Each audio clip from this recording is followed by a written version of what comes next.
Hello, wonderful listeners.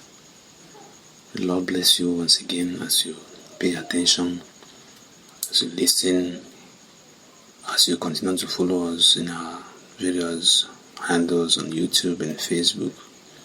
For now, we are praying that the Lord continue to enrich you through our lessons, through our teachings, through our talk, and that you continually become transformed.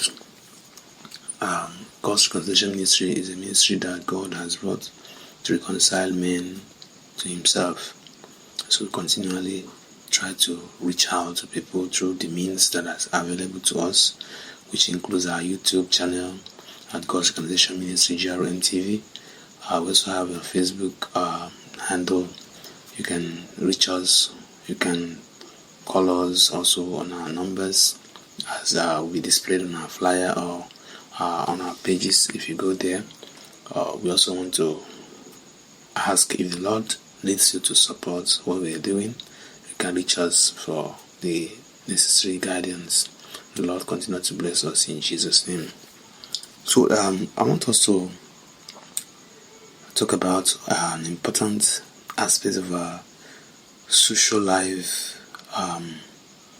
Maybe it also extends to our family life, to our community life, or even to our professional life, our life in the offices. And I want to title this message, The Court of Jezebel. The Court of Jezebel.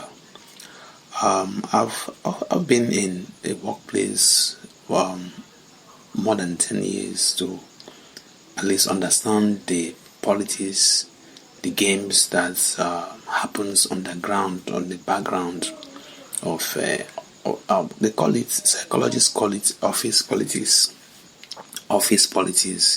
where people want to outsmart others just to get to a place.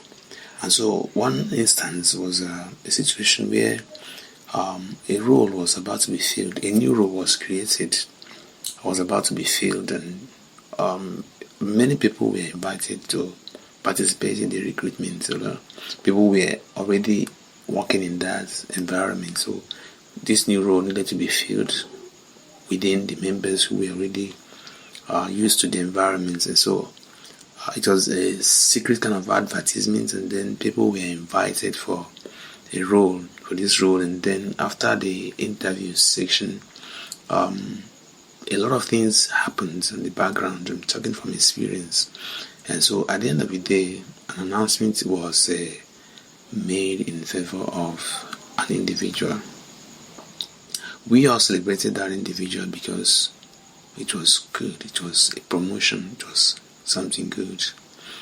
But unfortunately, after some 6 to 8 months period, this individual gave up. He passed under mysterious health circumstances. The reason why I'm narrating this story is I wanted to form the background of the content I want to share. Now, another individual, now a female individual, was also working in that environment, though on an extensional basis. It was an extension of the former environment. And so she got married and had an elaborate wedding supported within the environment. And then after a year, she was expecting a baby.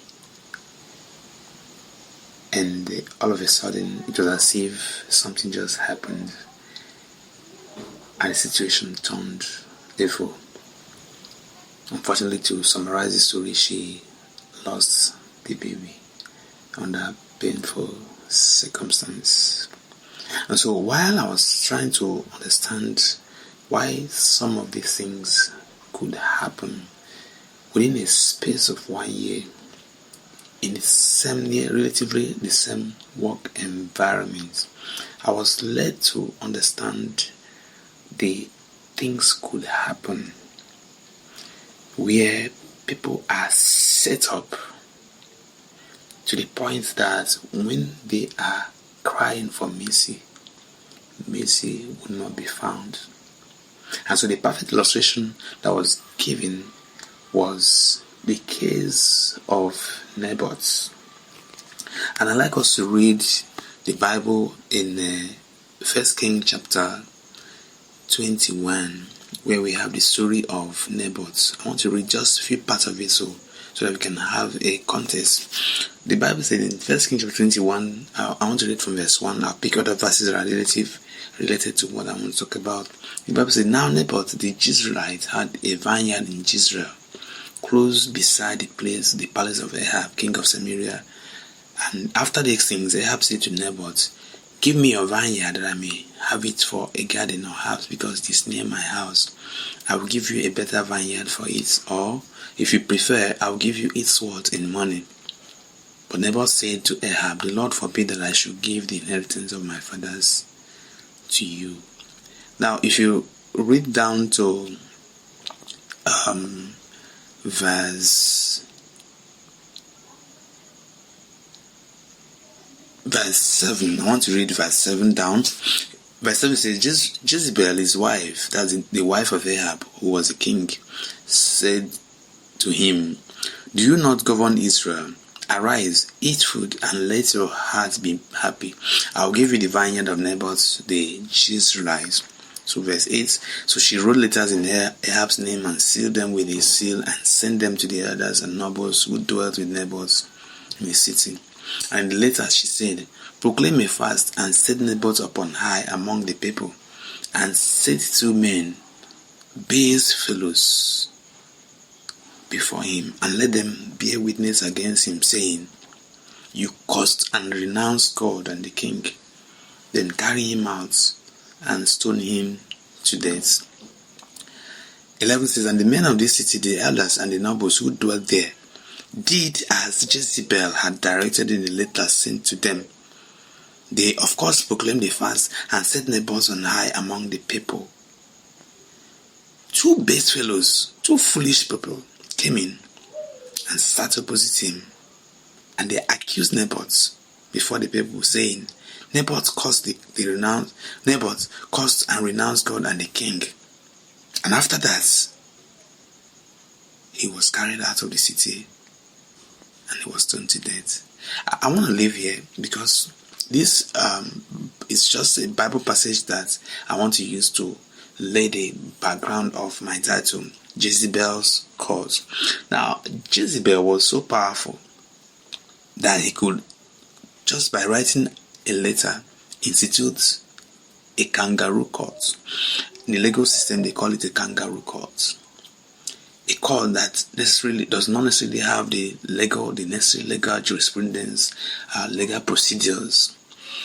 And so what happened is that when Jezebel sets such a court for her advantage, for her evil advantage, anyone who becomes a victim will never get mercy. And so the stories from my beginning, the beginning stories I use, I wanted to realize, I wanted to understand why, of course, even someone who fell sick, we have had situations where people were saved from a near-death situation. That is because mercy was able to come to their rescue. But in this instance, you discover that mercy could not come to their rescue. And simply likening it to what happened to Naboth, mercy could not come to the rescue of Naboth. Naboth was probably a righteous man. Naboth was a good man. The only evil that Naboth did was refusing the king from possessing his land. And so that was the only offense that Naboth committed. And that became a symbol, the cause of the conspiracy, the courts of Jezebel against him. And the end of the story was that Jezebel conspired, set up a court that judged, that accused, that judged Naboth and killed him and took away his possession. How bad it is, the court of Jezebel. For the purpose of recording, I would like to pause here so that we can go to the next section.